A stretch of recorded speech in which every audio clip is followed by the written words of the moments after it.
Ciao a tutti, siamo i Buio Pesto. Che novità. Che novità, che grande novità.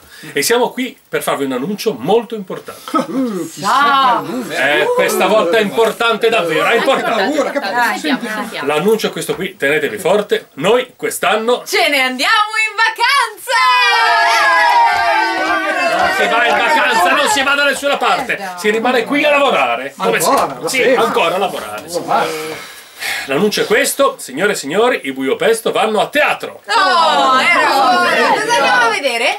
Non andiamo a vedere niente, andiamo ad esibirci in teatro. Sì, ad esibirci noi.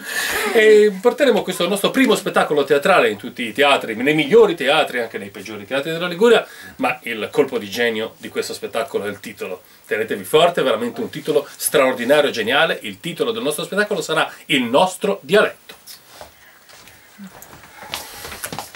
Ma dove andate? Venite qui, è un titolo, tutti ci hanno fatto i complimenti. Un titolo stratosferico.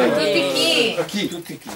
Allora, è un titolo importante perché il nostro dialetto non è solo nostro, ma è quello di noi liguri. E noi vi racconteremo come abbiamo fatto a prendere questo dialetto, che era molto, insomma, un po' vecchiotto, l'abbiamo trasformato in un dialetto moderno attraverso le nostre 350 canzoni. Canteremo molte di queste canzoni, vi spiegheremo come nascono i nostri testi, come nascono, appunto, indico chi li crea, e come nascono tutte le bellinate che noi abbiamo cantato nel corso degli anni. Perché mi raccomando, importantissimo, vi aspettiamo www.buiopesto.ge per sapere dove poterci vedere finalmente in tutti i teatri della Liguria. E per cui, per una volta, e solo per questa volta, i Buio Pesto faranno una cosa molto seria. Ma dove andare?